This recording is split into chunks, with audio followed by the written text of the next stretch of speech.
ಗುರುಂ ಜಗದೇಕನಾಥಂ ಭಕ್ತಪ್ರಿಯಂ ಸಕಲಲೋಕನಮಸ್ಕೃತಂ ಚ ತ್ರೈಗುಣ್ಯವರ್ಜಿತಮಜಂ ವಿಭುಮಾದ್ಯಮೀಶಂ ವಂದೇ ಭವಘ್ನಮರಾಸುರಸಿದ್ಧವಂದ್ಯಂ ನಾರಾಯಣಂ ನಮಸ್ಕೃತ್ಯ ನರಂ ಚೈವ ನರೋತ್ತಮಂ ದೇವೀಂ ಸರಸ್ವತೀಂ ವ್ಯಾಸಂ ತತೋ ಜಯಮುದೀರಯೇ.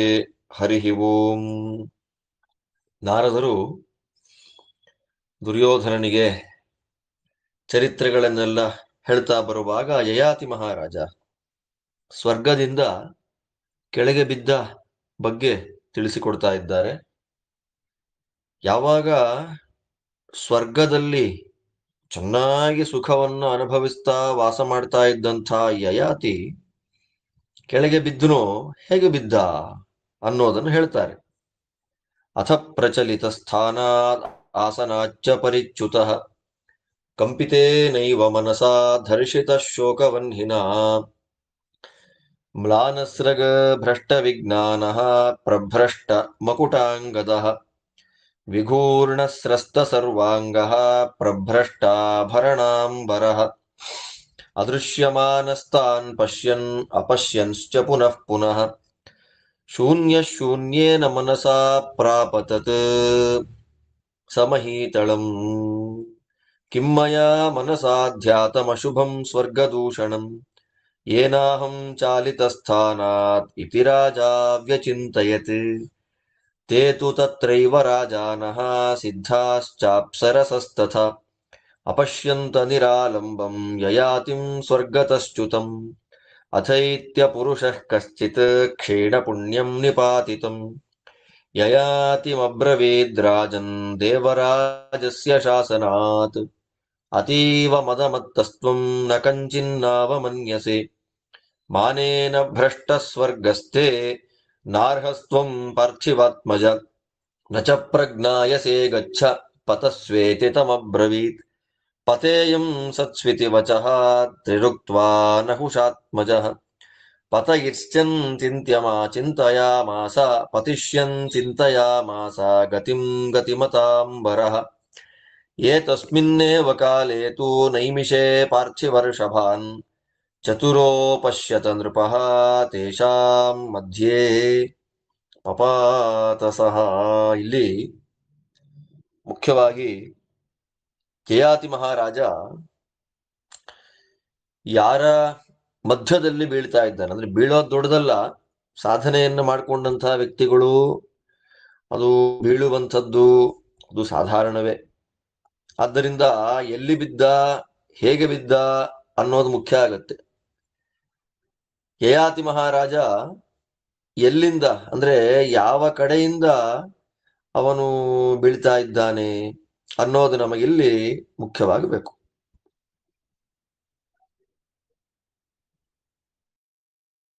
ಬಿದ್ದ ಸರಿ, ಅವನು ಸ್ವರ್ಗದಿಂದ ಚ್ಯುತನಾಗಿ ಬಿದ್ದ. ಎಲ್ಲಿ ಬಿದ್ದ, ಯಾವ ದಿಕ್ಕಿನಲ್ಲಿ ಬಿದ್ದ ಅನ್ನೋದು ಪ್ರಧಾನ.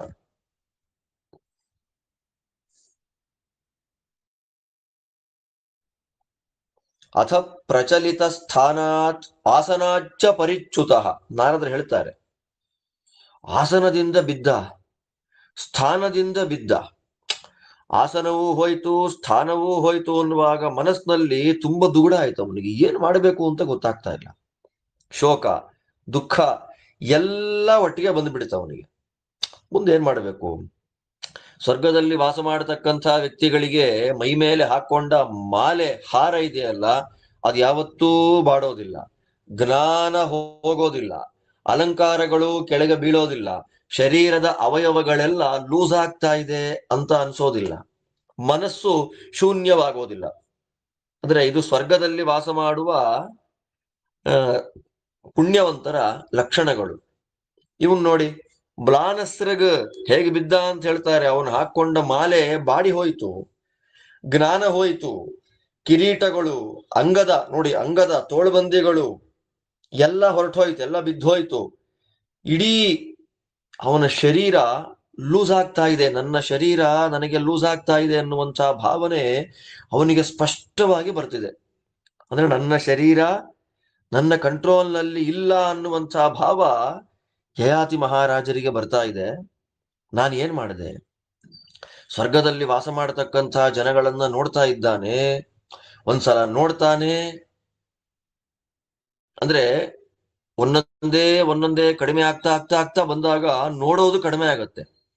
ಒಂದ್ಸಲ ನೋಡ್ಲಿಕ್ಕಾಗತ್ತೆ, ಒಂದ್ಸಲ ನೋಡ್ಲಿಕ್ಕಾಗೋದಿಲ್ಲ. ಮತ್ತೆ ಸ್ವರ್ಗದಲ್ಲಿ ವಾಸ ಮಾಡುವ ಜನಗಳ ಕಣ್ಣಿಗೂ ಇವನು ಬೀಳಲಿಲ್ಲ. ಅಂದ್ರೆ ಅವರೂ ಇವನ ಕಣ್ಣಿಗೆ ಕಾಣಲಿಲ್ಲ, ಇವನೂ ಅವರ ಕಣ್ಣಿಗೆ ಕಾಣಲಿಲ್ಲ.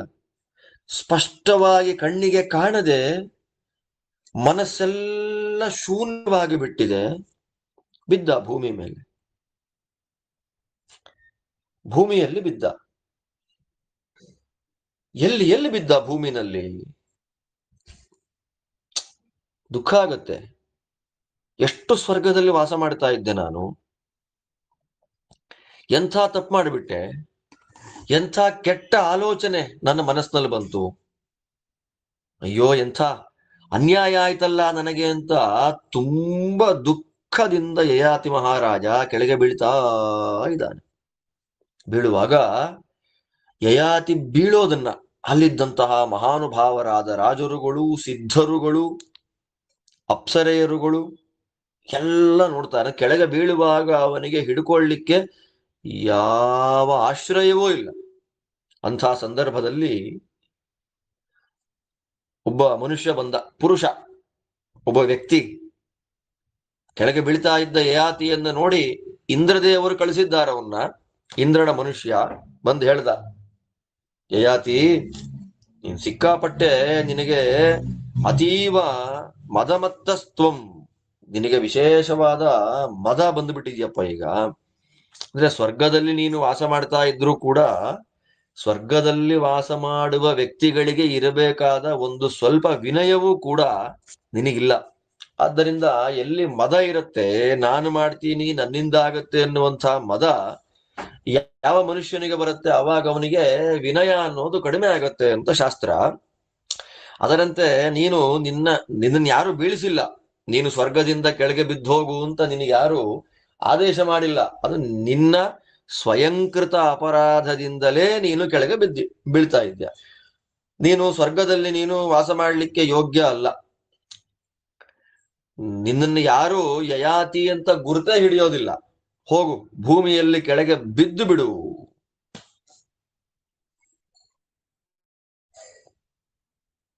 ಅಂತ ಹೇಳ್ತಾ ಇದ್ದ ಹಾಗೆ ಯಯಾತಿ ಮಹಾರಾಜರ ಬಾಯಲ್ಲಿ ಒಂದು ಮಾತು ಬರುತ್ತೆ, ಬೀಳೋದೇ, ನಾನು ಕೆಳಗೆ ಬೀಳೋದೆ. ಎಲ್ಲಿ ಬೀಳ್ಬೇಕು ಅಂತನ್ನುವಾಗ ಪತೇಯಂ ಸತ್ಸು, ಸಜ್ಜನರ ಮಧ್ಯದಲ್ಲಿ ನಾನು ಬೀಳ್ತೇನೆ. ನೋಡಿ ಎಂಥ ಮಾತು ನೋಡಿ. ಬೀಳೋದಂತೂ ನಿಜಾನೇ. ಎಲ್ಲಿ ಹೋಗಿ ಬೀಳೋದು ಅನ್ನುವಾಗ ಸಜ್ಜನರ ಮಧ್ಯದಲ್ಲಿ ಬೀಳ್ತೇನೆ, ಸಜ್ಜನರ ಮಧ್ಯದಲ್ಲಿ ಬೀಳ್ತೇನೆ, ಸಜ್ಜನರ ಮಧ್ಯದಲ್ಲಿ ಬೀಳ್ತೇನೆ ಅಂತ 3 ಬಾರಿ ಅವನೇ ಹೇಳ್ದ. ಅಂದ್ರೆ ನಾನು ಬೀಳೋದು ಖಂಡಿತ. ಇದು ಸಾಧಕರಲ್ಲಿ ಭಗವಂತ ಮಾಡುವ ಅನುಗ್ರಹದ ಲಕ್ಷಣ ಇಲ್ಲಿ ಕಾಣುತ್ತೆ ನೋಡಿ. ಬೀಳೋದೆ. ಎಲ್ಲಿ ಬೀಳೋದು ಅಂದ್ರೆ ಸಜ್ಜನರ ಮಧ್ಯದಲ್ಲಿ ಬೀಳ್ತೇನೆ ಅಂತ ಚಿಂತನೆಯನ್ನ ಮಾಡ್ತಾ ನಹುಷನ ಮಗನಾದ ಯಯಾತಿ, ಅಯ್ಯೋ ನನ್ನ ಗತಿ ಏನು, ನನಗೇನಾಗತ್ತೆ, ನನ್ನ ನೋಡ್ಕೊಳ್ಳೋರು ಯಾರು ಅನ್ನುವಂಥ ಆಲೋಚನೆಯಲ್ಲಿ ಕೆಳಗೆ ಬೀಳ್ತಾ ಬರುವಾಗ ನೈಮಿಷಾರಣ್ಯ ಕ್ಷೇತ್ರ ನೋಡಿ. ಬೀಳುವಾಗ ಯಯಾತಿ ದುಷ್ಟ ಅಲ್ಲ, ಏನೋ ಒಂದು ದುಷ್ಟ ಚಿಂತನೆಯಿಂದ, ಅಂದ್ರೆ ಅಸುರಾವೇಶದಿಂದ, ಅಜ್ಞಾನದಿಂದ ಸ್ವರ್ಗದಲ್ಲಿರುವವರ ಬಗ್ಗೆ ಒಂದು ಅವಮಾನದ ಚಿಂತನೆ ಮನಸ್ಸಿನಲ್ಲಿ ಬಂತು. ಸ್ವರೂಪತಃ ಮಹಾಯೋಗ್ಯನಾಗಿರ್ತಕ್ಕಂಥವನು ನಮ್ಮ ಯಯಾತಿ. ಬೀಳುವಾಗ ಸಜ್ಜನರ ಮಧ್ಯದಲ್ಲಿ ಬೀಳ್ತೀನಿ ಅಂತ ಅನುಸಂಧಾನ ಮಾಡ್ಕೊಂಡಲ್ಲ, ಯಾವ ದಿಕ್ಕಿನತ್ತ ಗಾಳಿ ಬೀಸ್ಕೊಂಡು ಬಂದ, ನೈಮಿಷಾರಣ್ಯದ ಹತ್ರ ಬಂದ. ನೈಮಿಷಾರಣ್ಯದಲ್ಲಿ ಅಷ್ಟ ಸ್ವಯಂ ವ್ಯಕ್ತ ಕ್ಷೇತ್ರಗಳಲ್ಲಿ ಒಂದು ನೈಮಿಷಂ ಅಂತ ಕರೀತಾರೆ. ದೊಡ್ಡ ಕ್ಷೇತ್ರ, ಶುದ್ಧ ವೈಷ್ಣವ ಕ್ಷೇತ್ರ. 4 ಜನ ರಾಜರುಗಳು ಅಲ್ಲಿದ್ದದ್ದನ್ನು ನೋಡಿದ. ಆ 4 ಜನ ರಾಜರುಗಳ ಮಧ್ಯದಲ್ಲಿ ನಾನು ಬಂದು ಬೀಳ್ತೇನೆ.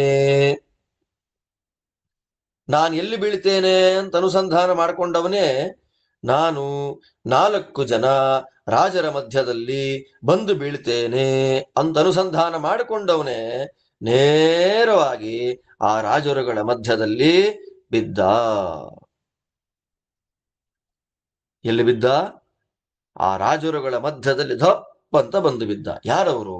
ಪ್ರತರ್ಧನೋ ವಸುಮನಾಹ ಶಿಬಿರೌಷೀನರೋಷ್ಟಕಃ ವಾಜಪೇಯೇನ ಯಜ್ಞೇನ ತರ್ಪಯಂತಿ ಸುರೇಶ್ವರಂ ತೇಷಾಮಧ್ವರಜಂ ಧೂಮಂ ಸ್ವರ್ಗದ್ವಾರಮುಪಸ್ಥಿತಂ ಯಯಾತಿರುಪಜಿಘ್ರನ್ ವೈ ನಿಪಪಾತ ಮಹೀನ್ ಪ್ರತಿ ಭೂಮೌ ಸ್ವರ್ಗೇ ಚ ಸಂಬದ್ಧಾಂ ನದೀಂ ಧೂಮಮಯೀಮಿವ ಗಂಗಾಂ ಗಾಮಿವ ಗಚ್ಚಂತೀಂ ಆಲಂಬ್ಯ ಜಗತೀಪತಿ ಶ್ರೀಮತ್ಸ್ವವಭೃತಾಗ್ರೇಷು ಚತುರ್ಷು ಪ್ರಿಯಬಂಧುಷು ಮಧ್ಯೆ ನಿಪತಿತೋ ರಾಜ ಲೋಕಪಾಲೋಪಮೇಷು ಸಹ ಚತುರ್ಷು ಹುತಕಲ್ಪೇಷು ರಾಜಸಿಂಹಮಹಾಗ್ನಿಷು ಪಪಾತ ಮಧ್ಯೆ ರಾಜರ್ಷಿಃ ಯಯಾತಿಃ ಪುಣ್ಯ ಸಂಶಯೇ ತಮಾಹುಃ ಪಾರ್ಥಿವಾಃ ಸರ್ವೇ ದೀಪ್ಯಮಾನಮಿವ ಶ್ರಿಯಾ ಕೋ ಭವಾನ್ ಕಸ್ಯ ವಾ ಬಂಧುಃ ದೇಶಸ್ಯ ನಗರಸ್ಯ ವಾ ಯಕ್ಷೋ ವಾಪ್ಯಥವಾ ದೇವೋ ಗಂಧರ್ವೋ ರಾಕ್ಷಸೋಪಿ ವಾ ನಹಿ ಮಾನುಷರೂಪೋಸಿ ಕೋ ವಾರ್ಥಃ ಕಾಂಕ್ಷಿತಸ್ತ್ವಯಾ ಯಯಾತಿರಸ್ಮಿರಾಜರ್ಷಿಃ ಕ್ಷೀಣ ಪುಣ್ಯಶ್ಚ್ಯುತೋ ದಿವಃ ಪತೇಯಂ ಸತ್ಸ್ವಿತಿ ಧ್ಯಾಯನ್ ಭವತ್ಸು ಪತಿತಸ್ತತಃ ಸತ್ಯಮೇತದ್ಭವತು ತೇ ಕಾಂಕ್ಷಿತಂ ಪುರುಷರ್ಷಭ ಸರ್ವೇಷಾನ್ನಃ ಕ್ರತು ಫಲಂ ಧರ್ಮಶ್ಚ ಪ್ರತಿಗೃಹ್ಯತಾಂ ನಾಹಂ ಪ್ರತಿಗ್ರಹಘನೋ ಬ್ರಾಹ್ಮಣಃ ಕ್ಷತ್ರಿಯೋ ಹ್ಯಹಂ ನ ಚ ಮೇ ಪ್ರವಣಾ ಬುದ್ಧಿಃ ಪರಪುಣ್ಯವಿನಾಶನೆ ಏತಸ್ಮಿನ್ನೇವ ಕಾಲೇ ತು ಮೃಗಚರ್ಯಾಕ್ರಮಾಗತಾಂ ಮಾಧವೀಂ ಪ್ರೇಕ್ಷ್ಯ ರಾಜಾನಃ ತ್ವಭಿವಾದ್ಯೇದಮಬ್ರುವನ್ ಕಿಮಾಗಮನ ಕೃತ್ಯಂತೆ ಕಿಂ ಕುರ್ಮಃ ಶಾಸನಂ ತವ ಆಜ್ಞಾಪ್ಯಾಹಿ ವಯಂ ಸರ್ವೇ ತವ ಪುತ್ರಾಸ್ತಪೋಧನೆ ತೇಷಾಂ ತದ್ಭಾಷಿತಂ ಶ್ರುತ್ವಾ ಮಾಧವೀ ಪರಯಾ ಮುದಾ ಪಿತರಂ ಸಮುಪಾಗಚ್ಚತ್ ಯಯಾತಿಂ ಸಾವವಂದ ಚ ಸ್ಪೃಷ್ಟ್ವಾ ಮೂರ್ಧನಿ ತಾನ್ ಪುತ್ರಾನ್ ತಾಪಸಿ ವಾಕ್ಯಮಬ್ರವೀತ್. ದೌಹಿತ್ರ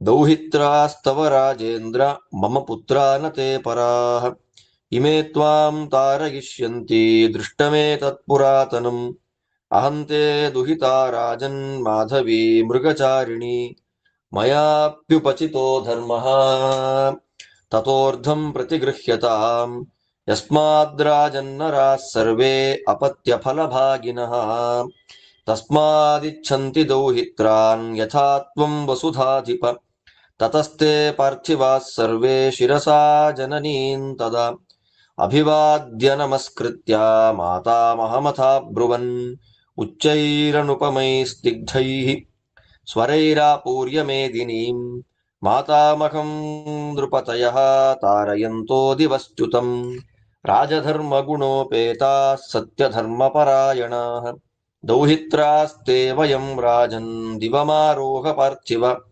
ಅಥಾಕಸ್ಮಾದುಪಗತೋ ಗಾಲವೋಪ್ಯಾಹ ಪಾರ್ಥಿವಂ ತಪಸೋಮೇಷ್ಟಭಾಗೇನ ಸ್ವರ್ಗಮಾರೋಹತಾಂ ಭವಾನ್.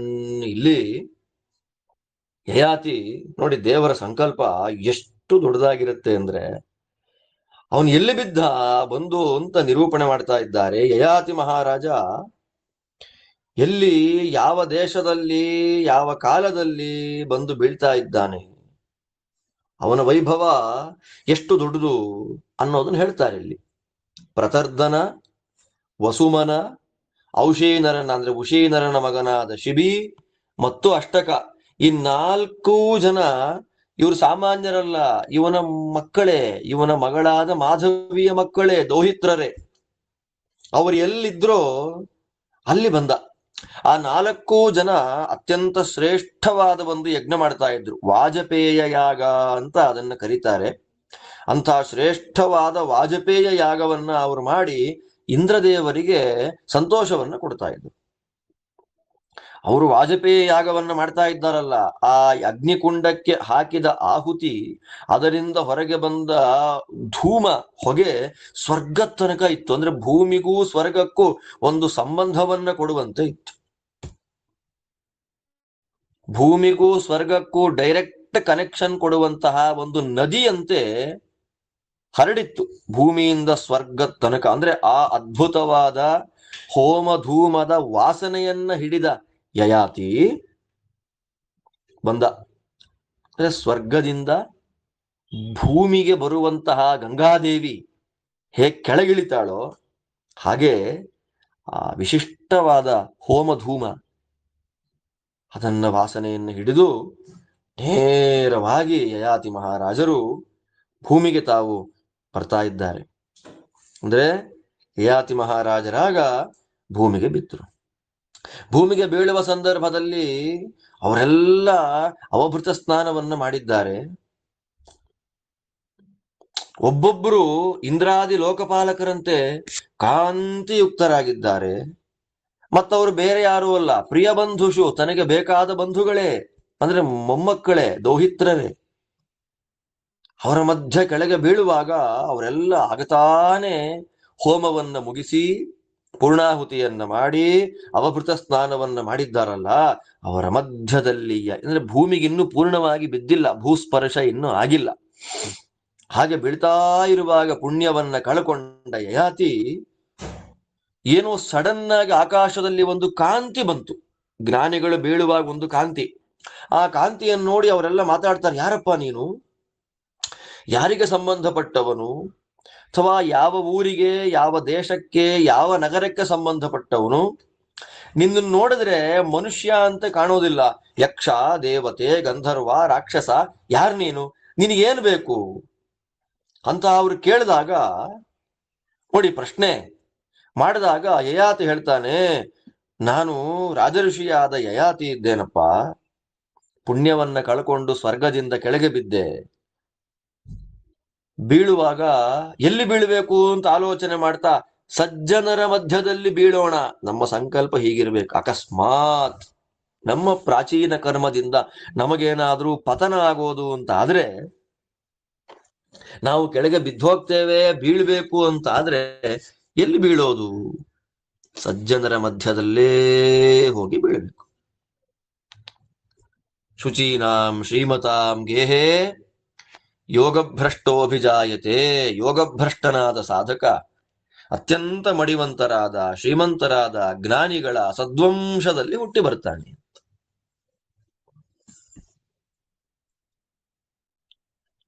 ನಿಮ್ಮ ಮಧ್ಯದಲ್ಲಿ ಬೀಳ್ಬೇಕು ಅಂತ ಅಂದುಕೊಂಡೆ, ಸಜ್ಜನರ ಮಧ್ಯದಲ್ಲಿ ಬೀಳ್ಬೇಕು ಅಂದ್ಕೊಂಡೆ, ಬಿದ್ದೆ. ಅವಾಗ ಅವನ 4 ಜನ ಹೇಳ್ತಾರೆ, ಪಾ ಮಹಾನುಭಾವ, ನಿನ್ನ ಆಸೆ ನಿಜ ಆಗ್ಲಪ್ಪ, ಸಜ್ಜನರ ಮಧ್ಯದಲ್ಲಿ ಬೀಳ್ಬೇಕು ಅಂದ್ಕೊಂಡೆಲ್ಲ, ನಿನ್ನ ಆಸೆ ನಿಜವಾಗ್ಲಿ. ನಾವೇನು ಯಾಗ ಮಾಡಿದ್ದೇವೆ 4 ಜನ ಸೇರಿ, ಆ ಯಾಗದ ಪುಣ್ಯವನ್ನ ನಿನಗೇ ಕೊಡ್ತೇವೆ, ತಗೋ ಅಂದಾಗ ಯಯಾತಿ ಅಂತಾನೆ, ನೋಡಿ ಯಾರಾದ್ರೂ ಫ್ರೀಯಾಗಿ ಪುಣ್ಯ ಕೊಡ್ತೀವಿ ಅಂದ್ರೆ ಬೇಡ ಅನ್ನೋರು ಯಾರಿದಾರ್ರಿ? ಯಯಾತಿ ಅಂತಾನೆ, ಬೇಡ, ನಾನು ಬ್ರಾಹ್ಮಣ ಅಲ್ಲ, ದಾನ ತಗೊಂಡು ದುಡ್ಡು ಸಂಪಾದನೆ ಮಾಡ್ಲಿಕ್ಕೆ ನಾನು ಬ್ರಾಹ್ಮಣ ಅಲ್ಲ, ಕ್ಷತ್ರಿಯೋ ಹ್ಯಹಂ, ನಾನು ಕ್ಷತ್ರಿಯ. ನಾನು ಉದ್ಧಾರ ಆಗ್ಬೇಕು ಅಂತ ಬೇರೊಬ್ಬರ ಪುಣ್ಯವನ್ನ ನಾಶ ಮಾಡ್ಲಿಕ್ಕೆ ನಾ ಇಷ್ಟಪಡೋದಿಲ್ಲ, ನನಗೆ ಬೇಡ ಅಂತಂದಾಗ ಇವರಿಬ್ಬರಿಗೂ ಮಾತುಕತೆ ಆಗ್ತಿ. ನಾನು ಬ್ರಾಹ್ಮಣ ಅಲ್ಲ, ದಾನ ತಗೊಳಕ್ಕೆ, ದಕ್ಷಿಣ ತಗೊಳಕ್ಕೆ ನಾನು ಕ್ಷತ್ರಿಯ ಅಂತೆಲ್ಲ ಮಾತಾಡುವಾಗ ಅಲ್ಲೇ ಮೃಗಚರ್ಯಾಕ್ರಮಾಗತ, ಮೃಗಚರ್ಯ ವ್ರತವನ್ನ ಮಾಡ್ತಾ ಇದ್ದಂತ, ಮೃಗಚರ್ಯಾ ವ್ರತ ಅಂದ್ರೆ ಜಿಂಕೆಯಂತೆ ಓಡ್ತಾ ಇರೋದು, ಎಲ್ಲಿ ನೀರು ಸಿಗುತ್ತೋ ಅಲ್ಲಿ ನೀರ್ ಕುಡಿಯೋದು, ಎಲ್ಲಿ ಹುಲ್ಲು ಸಿಗುತ್ತೋ ಹುಲ್ಲು ತಿನ್ನೋದು, ಮಲ್ಕೊಳ್ಳಿಕ್ಕೆ ಎಲ್ಲಿ ಜಾಗ ಇದೆಯೋ ಅಲ್ಲಿ ಮಲಗೋದು, ಮತ್ತೆ ಓಡ್ತಾ ಇರೋದು. ಹಾಗೆ ಮಾಧವಿ ದೇವಿಯ ವ್ರತ ಅಲ್ಲೇ ನಡ್ಕೊಂಡ್ಬಂದ್ಲು, ಬೇಕು ಅಂತ ಬರ್ಲಿಲ್ಲ ಮಾಧವಿ ದೇವಿ. ಮಕ್ಕಳು ಮಾಡ್ತಾ ಇದ್ದ ಯಾಗಕ್ಕೆ ದೈವ ಪ್ರೇರಣೆಯಂತೆ ಬಂದ್ಲು. ಅಮ್ಮ ಬಂದದ್ದನ್ನು ನೋಡಿ ನಮಸ್ಕಾರ ಮಾಡಿದ್ರು. ಅಮ್ಮ, ನೀನ್ ಯಾಕೆ ಬಂದೆ ಇಲ್ಲಿಗೆ? ನಾವೆಲ್ಲ ನಿನ್ನ ಮಕ್ಕಳು, ನಿನಗೇನು ಮಾಡಬೇಕು ಅಂತ ಹೇಳ್ತೀಯೋ, ನಿನ್ನ ಆದೇಶ ಏನಿದೆಯೋ ಅದನ್ನ ಹಾಗೇ ಫಾಲೋ ಮಾಡ್ಲಿಕ್ಕೆ ಬಂದಿದ್ದೇವಮ್ಮ. ಏನ್ ಮಾಡು ಅಂತ ಹೇಳ್ತಿ ನಾವ್ ಮಾಡ್ತೇವೆ, ನೀ ಏನ್ ಮಾಡು ಅಂತ ಹೇಳ್ತಿ, ನೀನ್ ಏನ್ ಮಾಡು ಅಂತ ಹೇಳ್ತೀಯೋ ನಾವು ಅದನ್ನ ಮಾಡ್ಲಿಕ್ಕೆ ರೆಡಿ ಇದ್ದೇವೆ ಅಂತ ಹೇಳಿದ ತಕ್ಷಣ ಮಾಧವಿ ಹೇಳ್ತಾಳೆ, ತಂದೆ ಯಯಾತಿ ಹತ್ರ ಬಂದ್ಲವಳು, ಅಪ್ಪನಿಗೆ ನಮಸ್ಕಾರ ಮಾಡಿದ್ಲು. ತನ್ನ ಮಕ್ಕಳನ್ನ ನೋಡಿ ಅವರ ತಲೆಯನ್ನ ಸ್ಪರ್ಶ ಮಾಡಿ ಮಾತಾಡ್ತಾಳೆ, ನೋಡ್ರಪ್ಪ, ನಿಮ್ಮ ತಾತ ಇವರು, ನಮ್ಮಪ್ಪ. ಅಪ್ಪ, ಇವರು ಬೇರೆ ಯಾರು ಅಲ್ಲಪ್ಪ, ನಿನ್ನ ಮೊಮ್ಮಕ್ಕಳು, ನಿನ್ ದೌಹಿತ್ರು, ನನ್ನ ಮಕ್ಕಳು, ಬೇರೆಯವರಲ್ಲ. ಸ್ವರ್ಗದಿಂದ ನೀನು ಕೆಳಗೆ ಬೀಳ್ತಾ ಇದೆಯಲ್ಲ, ಈ ನಿನ್ನ ಅಪಾರವಾದಂತಹ ಸಂಕಟದಿಂದ ನಿನ್ನನ್ನ ದೂರ ಮಾಡ್ತಾರೆ ಇವರು, ಅಲ್ವಾ? ಒಬ್ಬರಿಗೆ ಸದ್ಗತಿ ಆಗಬೇಕು ಅಂತಂದ್ರೆ ದೌಹಿತ್ರರಿಂದ ಸಾಧ್ಯ ಅಲ್ವಾ?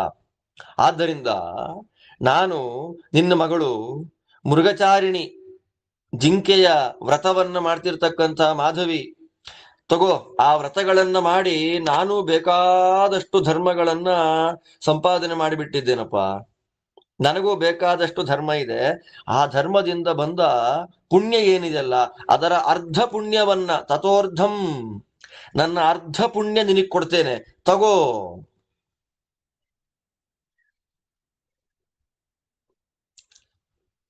ಮನೆಯಲ್ಲಿ ಬರೋರೆಲ್ಲ, ದೊಡ್ಡವರೆಲ್ಲ ಚಿಕ್ಕವರು ಸಂಪಾದನೆ ಮಾಡಿದ ಪುಣ್ಯಕ್ಕೆ ಪಾತ್ರರೇ, ತಗೋ. ಅದನ್ನೇ ನಿನ್ನ ಮೊಮ್ಮಕ್ಕಳು, ನನ್ನ ಮಕ್ಕಳು ದೌಹಿತ್ರರು ಬಯಸ್ತಾ ಇದ್ದಾರಪ್ಪ, ತಗೋ ಅಂತಂದಾಗ ಅವರೆಲ್ಲರೂ ಅಮ್ಮನಿಗೆ ನಮಸ್ಕಾರ ಮಾಡಿ ಯಯಾತಿ ಮಹಾರಾಜರಿಗೆ ಹೇಳ್ತಾರೆ, ಮಾತಾಮಹನಿಗೆ,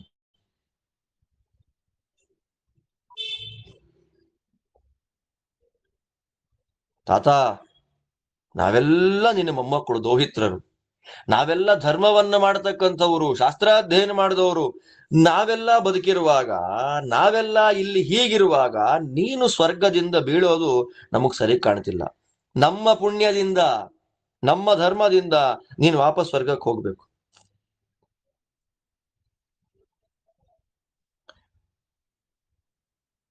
ನೋಡಿ, ದೈವಯೋಗ, ಬಿದ್ರು ಉದ್ಧಾರ ಮಾಡುವ ಜಾಗಕ್ಕೆ ಬಂದು ಬಿದ್ದ ಯಯಾತಿ. ಅದೇ ಸಮಯಕ್ಕೆ ಗಾಲವರು ಬಂದ್ರಲ್ಲಿಗೆ. ನೋಡಿ, ಮೊಮ್ಮಕ್ಕಳು ಬಂದ್ರು, ಮಗಳು ಬಂದ್ಲು, ಗಾಲವರು ಬಂದ್ರು. ಗಾಲವರಂತಾರೆ, ರಾಜ, ನನ್ನ ತಪಸ್ಸಿನ 8ನೇ 1 ಭಾಗವನ್ನ ಕೊಡ್ತೇನೆ ನಿನಗೆ, ತಗೋ, ಸ್ವರ್ಗಕ್ಕೆ ಹೋಗು ನೀನು. ಗಾಲವರು ಅಂದ್ರೆ ಹಾಳಾಗುವ ಸಂದರ್ಭದಲ್ಲಿ ದೇವತೆಗಳು ಕಾಪಾಡುತ್ತಾರೆ. ದೇವತೆಗಳ ಸಂಕಲ್ಪ ಸರಿಯಾಗಿದ್ರೆ ನಾವು ಹಾಳಾಗೋದನ್ನು ಉದ್ಧಾರಕ್ಕೆ ಉಪಯೋಗ ಮಾಡ್ಕೊಳ್ಬಹುದು ಅನ್ನೋದಕ್ಕೆ ಈ ಘಟನೆ ಸಾಕ್ಷಿಯಾಗಿದೆ ಮಹಾಭಾರತದಲ್ಲಿ. ಅದರಿಂದ ಬೀಳುವ ವ್ಯಕ್ತಿಗೆ ಹಾಳಾಗುವಂತ ಅನ್ನೋರು ಜಾಸ್ತಿ ಇರ್ತಾರೆ ಬಿಟ್ರೆ, ನಮ್ಮ ಸಪೋರ್ಟ್ ಇದೆ ಅನ್ನೋರು ಯಾರು ಇರಲ್ಲ. ಅಂದ್ರೆ ನಮ್ಮ ಸಪೋರ್ಟ್ ಇದೆ ಅಂತ ಯಾರು ಅಂತಾರೆ ಅವರು ಜ್ಞಾನಿಗಳು, ಹಾಳಾಗ್ಲಿ ಅಂತ ಯಾರು ಅಪೇಕ್ಷೆ ಪಡಿದ್ರೆ ಅಜ್ಞಾನಿಗಳು, ಸ್ಪಷ್ಟ ಲೋಕದಲ್ಲಿ. ಆದ್ದರಿಂದ ಇಲ್ಲಿ ಹೇಳ್ತಾ ಇದ್ದಾರೆ ನೋಡ್ರಿ, ಅವರೆಲ್ಲರೂ ಬಂದು 4 ಜನ ಮೊಮ್ಮಕ್ಕಳು, ಮಗಳು ಮಾಧವಿ, ಅದಾದ ಮೇಲೆ ಗಾಲವು ಮುನಿಗಳು, 6 ಜನಗಳ ಪುಣ್ಯ ವಿಶೇಷವನ್ನ ತಗೊಂಡು ಸ್ವರ್ಗಕ್ಕೆ ಹೋಗು ನೀನು ಅಂತ ಎಲ್ಲ ಮಾತಾಡುವಾಗ, ಪ್ರತ್ಯಭಿಜ್ಞಾತ ಮಾತ್ರೋಥ ಸದ್ಭಿಸ್ತೈರ್ನರ ಪುಂಗವೈಹಿ ಯಯಾತಿ ದಿವ್ಯ ಸಂಸ್ಥಾನೋ ಬಭೂವ ವಿಗತ ಜ್ವರ ಸಮಾರುರೋಹ ನೃಪತಿ ಅಸ್ಪೃಶನ್ ವಸುಧಾತಳಂ ದಿವ್ಯಮಾಲ್ಯಾಂಬರಧರ ದಿವ್ಯಾಭರಣಭೂಷಿತಃ ದಿವ್ಯಗಂಧ ಗುಣೋಪೇತೋ ನ ಪೃಥ್ವೀಮಸ್ಪೃಶನ್ ಪದ ತಥೋ ವಸುಮನಃ ಪೂರ್ವಂ ಉಚ್ಚೈರುಚ್ಚಾರಯನ್ ವಚಃ ಖ್ಯಾತೋ ದಾನಪತಿರ್ಲೋಕೆ ವ್ಯಾಜಹಾರ ನೃಪಂತದ ಪ್ರಾಪ್ತವಾನಸ್ಮಿ ಯಲ್ಲೋಕೆ ಸರ್ವವರ್ಣೇಷ್ವಗರ್ಹಯ ತದಪ್ಯಥ ಚ ದಾಸ್ಯಾಮಿ ತೇನ ಸಂಯುಜ್ಯತಾಂ ಭವಾನ್ ಯತ್ಫಲಂ ದಾನಶೀಲಸ್ಯ ಕ್ಷಮಾಶೀಲಸ್ಯ ಯತ್ಫಲಂ ಯಚ್ಚ ಮೇ ಫಲಮಾಧಾನೆ ತೇನ ಸಂಯುಜ್ಯತಾಂ ಭವಾನ್ ತತಃ ಪ್ರದರ್ತನೋಪ್ಯಾಹ ವಾಚಂ ಕ್ಷತ್ರಿಯ ಪುಂಗವಃ ಯಥಾ ಧರ್ಮರತಿರ್ನಿತ್ಯಂ ನಿತ್ಯಂ ಯುದ್ಧಪರಾಯಣಃ ಪ್ರಾಪ್ತವಾನಸ್ಮಿ ಯಲ್ಲೋಕೆ ಕ್ಷತ್ರವಂಶೋದ್ಭವಂ ಯಶಃ ವೀರಶಬ್ದಫಲಂ ಚೈವ ತೇನ ಸಂಯುಜ್ಯತಾಂ ಭವಾನ್ ಯಥಾ ಧರ್ಮೇ ರತಿರ್ನಿತ್ಯಂ ತೇನ ಸತ್ಯೇನ ಸ್ವಂ ವ್ರಜ ಶಿಬಿರೌಷಿ ನರೋ ಧೀಮಾನುವಾಚ ಮಧುರಾಂಗಿರಂ ಯಥಾ ಬಾಲೇಷು ನಾರೀಷು ವೈವಾಹ್ಯೇಷು ತಥೈವ ಚ ಸಂಗರೇಷು ನಿಪಾತೇಷು ತಥಾ ಚ ವ್ಯಸನೇಷು ಚ ಅನೃತಂ ನೋಕ್ತ ಪೂರ್ವಂ ಮೇ ತೇನ ಸತ್ಯೇನ ಸ್ವಂ ವ್ರಜ ಯಥಾ ಪ್ರಾಣಾಂಶ್ಚ ರಾಜ್ಯಂ ಚ ರಾಜ್ಯಕರ್ಮ ಸುಖಾನಿ ಚ ತ್ಯಜೇಯಂ ನ ತ್ವಹಂ ಸತ್ಯಂ ತೇನ ಸತ್ಯೇನ ಸ್ವಂ ವ್ರಜ ಯಥಾ ಸತ್ಯೇನ ಮೇ ಧರ್ಮೋ ಯಥಾ ಸತ್ಯೇನ ಮೇ ಯಮಃ ಪ್ರೀತಶತಕ್ರತುಶ್ಚೈವ ತೇನ ಸತ್ಯೇನ ಸಂವ್ರಜ ಅಷ್ಟಕಸ್ತ್ವಥರಾದರ್ಶಿಃ ಕೌಶಿಕೋ ಮಾಧವೀ ಸುತಃ ಅನೇಕ ಶತಯಜ್ವಾನಂ ವಚನಂ ಪ್ರಾಗಧರ್ಮವಿತ್ ಶತಶಃ ಪುಂಡರೀಕಾ ಮೇ ಗೋಸವಾ ರಚಿತಾಃ ಪ್ರಭೋ ಕ್ರತವೋ ವಾಜಪೇಯಾಶ್ಚ ತೇಷಾಂ ಫಲಮವಾಪ್ನುಹಿ ನ ಮೇ ರತ್ನಾನಿ ನ ಧನಂ ನ ತಥಾನ್ಯೇ ಪರಿಚ್ಛದಾಃ ಕ್ರತುಷ್ವನುಪಯುಕ್ತಾನಿ ತೇನ ಸತ್ಯೇನ ಸಂವ್ರಜ ಯಥಾ ಯಥಾ ಹಿ ಜಲ್ಪಂತಿ ದೌಹಿತ್ರಾಸ್ತಂ ನರಾಧಿಪಂ ತಥಾ ತಥಾ ವಸುಮತೀಂ ತ್ಯಕ್ತ್ವಾ ರಾಜಾ ದಿವಂ ಯಯೌ ಏವಂ ಸರ್ವೈಃ ಸಮಸ್ತೈಸ್ತೈರಾಜಾನಃ ಸುಕೃತೈಸ್ತದಾ ಯಯಾತಿಂ ಸ್ವರ್ಗತೋ ಭ್ರಷ್ಟಂ ತಾರಯಾಮಾಸುರಂಜಸ ದೌಹಿತ್ರಾಃ ಸ್ವೇನ ಧರ್ಮೇಣ ಯಜ್ಞದಾನ ಕೃತೇನ ವೈ ಚತುರ್ಷು ರಾಜವಂಶೇಷು ಸಂಭೂತಾಃ ಕುಲವರ್ಧನಾಃ ಮಾತಾಮಹಂ ಮಗಾಪ್ರಾಜ್ಞಂ ದಿವಮಾರೋಪಯಂತಿ ತೇ ರಾಜಧರ್ಮಗುಣೋಪೇತಾಃ ಸತ್ಯಧರ್ಮಗುಣಾನ್ವಿತಾಃ ದೌಹಿತ್ರಾಸ್ತೆ ವಯಂ ರಾಜನ್ ದಿವಮಾರೋಹ ಪಾರ್ಥಿವ. ಎಲ್ಲರೂ ನಾವು ಸಂಪಾದನೆ ಮಾಡಿದ ಪುಣ್ಯ ವಿಶೇಷ ನಿನಗ್ ಕೊಡ್ತೇವೆ, ನಾವು ಸಂಪಾದನೆ ಮಾಡಿದ ಪುಣ್ಯ ವಿಶೇಷ ನಿನಗ್ ಕೊಡ್ತೇವೆ ಅಂತ ಅಜ್ಜನಿಗೆ ಹೇಳ್ತಾ ಇದ್ದ ಹಾಗೆ ಅವರೆಲ್ಲರ ಮಾತಿನಂತೆ ಅಂದ್ರೆ ಯಯಾತಿಯನ್ನ ಅವರು ಗುರುತಿಸ್ತಾ ಇದ್ದಾರೆ. ಯಯಾತಿ ಯಾರು, ಯಯಾತಿ ಏನು ಅಂತ ಗೊತ್ತಾಯ್ತು. ತತ್ಕ್ಷಣದಲ್ಲಿಯೇ ನಾನು ಎಲ್ಲಿ ಬಿದ್ದು ಬಿಡ್ತೇನೆ, ನನಗೇನಾಗ್ಬಿಡುತ್ತೆ ಅನ್ನುವ ಚಿಂತೆ ಎಲ್ಲ ದೂರ ಆಯಿತು. ರೂಪ ನಾಶ ಆಗಿತ್ತಲ್ಲ, ಅದ್ಭುತವಾದ ರೂಪ ಬಂತು. ಭೂಸ್ಪರ್ಶವನ್ನ ಮಾಡದೆ ಮತ್ತೆ ಮೇಲ್ ಹೋಗ್ಲಿಕ್ಕೆ ಶುರು ಮಾಡಿದ. ತಲೆ ಕೆಳಗಾಗಿ ಬೀಳ್ತಾ ಇದ್ದವನು ಕಾಲು ಕೆಳಗಾಗಿ ತಲೆ ಮೇಲ್ ಮಾಡಿ ಹೋಗ್ಲಿಕ್ಕೆ ಶುರು ಮಾಡಿದ. ಮತ್ತೆ ಹೇಗಿದ್ದಾನೆ? ದಿವ್ಯವಾದ ಹಾರಗಳು, ದಿವ್ಯವಾದ ವಸ್ತ್ರ, ದಿವ್ಯವಾದ ಆಭರಣ, ದಿವ್ಯ ಗಂಧ ಅದೆಲ್ಲವನ್ನ ಇಟ್ಟುಕೊಂಡು ಭೂಸ್ಪರ್ಶ ಮಾಡದೆ, ಭೂಮಿಗೆ ಕಾಲನ್ನ ಇಡದೆ ನಿಂತ ಅಂತರಿಕ್ಷದಲ್ಲಿ. ಯಾವಾಗ ತಲೆ ಕೆಳಗಾಗಿ ಬೀಳ್ತಾ ಇದ್ದಂತಹ ತಾತ ತಲೆ ಮೇಲಾಗಿ ಊರ್ಧ್ವಲೋಕಕ್ಕೆ ಹೋಗ್ಲಿಕ್ಕೆ ಶುರುವಾದ್ನೋ ಆಗ ವಸುಮನ ಮಾತಾಡ್ತಾನೆ. ದಾನಪತಿ ಅವನು, ದಾನ ಮಾಡುವುದರಲ್ಲೇ ಅತ್ಯಂತ ಶ್ರೇಷ್ಠ ಅಂತ ಪ್ರಸಿದ್ಧನಾದ ವ್ಯಕ್ತಿ ವಸುಮನಸ್. ಹೇಳ್ತಾನೆ ಜೋರಾಗಿ, ಅಜ್ಜನಿಗೆ ಹೇಳ್ತಾನೆ, ನಾನು ಯಾರಿಗೂ ಬೈದಿಲ್ಲ, ಯಾರಿಗೂ ನಿಂದೆ ಮಾಡಿಲ್ಲ. ಲೋಕದಲ್ಲಿ ಬ್ರಾಹ್ಮಣ ಕ್ಷತ್ರಿಯ ವೈಶ್ಯ ಶೂದ್ರ ಯಾರಿಗೂ ನಿಂದೆ ಮಾಡಿಲ್ಲ. ಹಾಗೆ ನಿಂದೆ ಮಾಡದೆ ನನಗೇನು ಪುಣ್ಯ ಬಂದಿದೆ ಆ ಎಲ್ಲ ಪುಣ್ಯವನ್ನ ನಿನಗ್ ಕೊಡ್ತೇನೆ. ಯಾರೋ ನೋಡಿ, ನಮಗಿದು ಪುಣ್ಯ ಸಂಪಾದನೆ ಮಾಡ್ಕೊಳ್ಲಿಕ್ಕಿರತಕ್ಕ ಒಂದು ಕ್ರಮ, ಅದು ಅಭ್ಯಾಸ ಮಾಡ್ಕೊಳ್ಬೇಕಷ್ಟೇ. ಯಾರನ್ನೂ ನಿಂದೆ ಮಾಡದೆ ಇದ್ದು ಬಿಟ್ರೆ ಅದರಿಂದ ಒಂದು ಪುಣ್ಯ. ಆ ಪುಣ್ಯದಿಂದ ನೀನ್ ಸ್ವರ್ಗಕ್ಕೆ ಹೋಗು ಅಂತಂದ.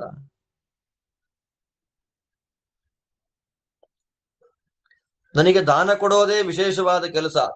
ದಾನ ಕೊಡೋದ್ರಿಂದ, ಬೇರೆಯವರನ್ನ ಕ್ಷಮಿಸಿರೋದ್ರಿಂದ, ಆಧಾನೆ ಗರ್ಭಾಧಾನವನ್ನ ಮಾಡಿರೋದ್ರಿಂದ ನನಗೇನು ಪುಣ್ಯ ಬಂದಿದೆ ಆ ಎಲ್ಲ ಪುಣ್ಯ ನಿನಗ್ ಕೊಡ್ತೇನೆ.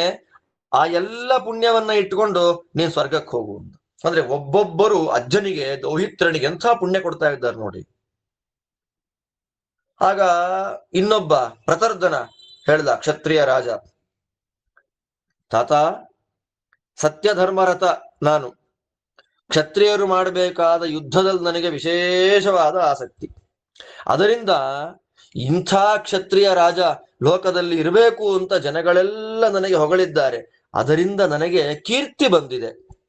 ಅಷ್ಟು ಮಾತ್ರ ಅಲ್ಲ, ಕ್ಷತ್ರಿಯರಿಗೆ ಯೋಗ್ಯವಾದ ಯುದ್ಧವನ್ನ ನಾನು ವಿಶೇಷವಾಗಿ ಮಾಡಿರೋದ್ರಿಂದ ಜನಗಳು ನನಗೆ ವೀರ ಅಂತ ಬಿರುದನ್ನ ಕೊಟ್ಟಿದ್ದಾರೆ. ಕೀರ್ತಿಯಿಂದ, ವೀರ ಶಬ್ದ ಬಿರುದಿಂದ ನನಗೇನು ಪುಣ್ಯ ಬಂದಿದೆಯೋ ಆ ಎಲ್ಲ ಪುಣ್ಯವನ್ನು ನಿನಗೆ ಕೊಡ್ತೇನೆ. ನಾನು ಅನುಷ್ಠಾನ ಮಾಡಿದ ಸತ್ಯ ಧರ್ಮಗಳಿಂದ ನನಗೇನು ಪುಣ್ಯ ಬಂದಿದೆಯೋ ಅದೆಲ್ಲ ಪುಣ್ಯ ನಿನಗಿರ್ಲಿ, ಸ್ವರ್ಗಕ್ಕೆ ಹೋಗು ನೀನು.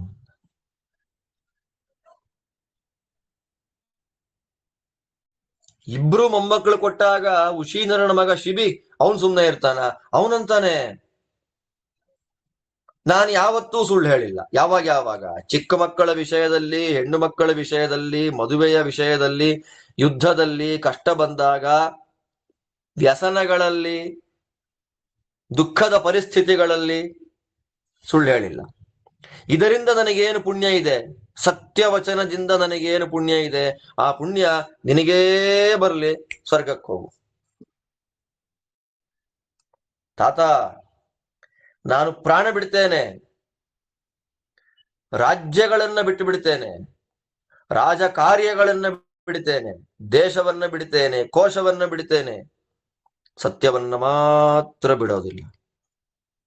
ನನ್ನ ಧರ್ಮ ನಿಂತಿರೋದೇ ಸತ್ಯದಲ್ಲಿ, ನನ್ನ ಇಂದ್ರಿಯ ನಿಗ್ರಹ ಇರೋದೇ ಸತ್ಯದ ಅನುಷ್ಠಾನದಲ್ಲಿ. ಆದ್ದರಿಂದ ನನಗೆ ಇಂದ್ರದೇವರು ನನ್ನ ಮೇಲೆ ತುಂಬಾ ಪ್ರಸನ್ನರಾಗಿ, ಆ ಕಥೆ ಬಂತಲ್ಲ ಮೊದಲೇ, ಗಿಡುಗ ಮತ್ತು ಪಾರಿವಾಳದ ಕಥೆ. ಇಂದ್ರ ಮತ್ತು ಅಗ್ನಿಗಳಿಬ್ಬರು ಶಿಬಿಯ ಸತ್ಯನಿಷ್ಠೆಯನ್ನ ಪರೀಕ್ಷೆ ಮಾಡಬೇಕು ಅಂತ ಬಂದ ಕಥೆ ಬಂತಲ್ಲ. ಅದರಂತೆ ಇಂದ್ರದೇವರು ನನಗೆ ಸತ್ಯದಿಂದ ಸಂತುಷ್ಟರಾಗಿದ್ದಾರೆ. ಆದ್ದರಿಂದ ನಾನು ಸತ್ಯದಲ್ಲೇ ರತನಾಗಿರೋದ್ರಿಂದ ನನಗೇನು ಪುಣ್ಯ ಬಂದಿದೆ ಅದೆಲ್ಲ ನಿನಗೆ ಕೊಡ್ತೇನೆ, ಸ್ವರ್ಗಕ್ಕೆ ಹೋಗು ನೀನು. ವಸುಮನ, ಪ್ರತರ್ಧನ, ಶಿಬಿ ಇವರು 3 ಜನ ಅವರ ಪುಣ್ಯಗಳನ್ನ ಕೊಟ್ಟಾಗ, 4ನೇಯವ ಕೌಶಿಕ, ವಿಶ್ವಾಮಿತ್ರನ ಮಗ ಅಷ್ಟಕ, ಅವನು ಹೇಳ್ತಾನೆ, ನಾನು 100 ಯಾಗಗಳನ್ನ ಮಾಡಿದ್ದೇನೆ. ಯಯಾತಿನೂ ಸಾಮಾನ್ಯ ಅಲ್ಲ, ಅನೇಕ ಶತಯಜ್ವಾನಂ, 100 ಯಜ್ಞಗಳನ್ನ ಮಾಡಿ ಪುಣ್ಯ ಸಂಪಾದನೆಯನ್ನ ವಿಶೇಷವಾಗಿ ಮಾಡಿಕೊಂಡವನು ಯಯಾತಿ. ಅವನು ಹೇಳ್ತಾನೆ, ತಾತ, ನಾನು ಪುಂಡರೀಕ ಯಾಗವನ್ನ 100 ಬಾರಿ ಮಾಡಿದ್ದೇನೆ. ಶತಶಃ ಪುಂಡರೀಕಾಮೆ, ಅನೇಕ ಗೋಸವ ಅಂತ ಯಾಗ, ಪುಂಡರೀಕ ಅಂತ ಒಂದು ಯಾಗ, ಗೋಸವ ಅಂತ. ಈ ಪುಂಡರೀಕ ಯಾವುದು ಅಂತಂದ್ರೆ, ಸುಮ್ನೆ ನಿಮ್ಗೆ ಉದಾಹರಣೆ ಕೊಡ್ಲಿಕ್ಕೆ ಹೇಳೋದು, ಇಂದ್ರದೇವರು ವೃತ್ರಾಸುರನ ವಧೆಯನ್ನ ಮಾಡಿ ಆದ್ಮೇಲೆ ಬ್ರಹ್ಮಹತ್ಯ ಬಂತಲ್ಲ, ಆ ಬ್ರಹ್ಮಹತ್ಯೆಯನ್ನ ಪರಿಹಾರ ಮಾಡಿಕೊಳ್ಳಿಕ್ಕಾಗಿ ಇಂದ್ರದೇವರು ಮಾಡಿದ ಯಾಗ ಮಹಾವ್ರತ. ಆ ಮಹಾವ್ರತಕ್ಕೆ ಪುಂಡರೀಕ ಯಾಗ ಅಂತ ಹೆಸರು. ಅಂತಹ ಪುಂಡರೀಕ ಯಾಗವನ್ನ ನಾನು 100 ಬಾರಿ ಮಾಡಿದ್ದೇನೆ. 100 ಗೋಸವಗಳನ್ನ ಮಾಡಿದ್ದೇನೆ, ಕ್ರತುಗಳನ್ನ ಮಾಡಿದ್ದೇನೆ, ವಾಜಪೇಯ ಯಾಗಗಳನ್ನ ಮಾಡಿದ್ದೇನೆ. ಆ ಎಲ್ಲ 100 ಸಂಖ್ಯೆಯ ಆ ಯಾಗಗಳನ್ನ ಮಾಡಿರೋದ್ರಿಂದ ಏನು ಫಲ ಇದೆ ಅದೆಲ್ಲ ನಿನಗೆ ಕೊಡ್ತಾ ಇದ್ದೇನೆ, ತಗೋ.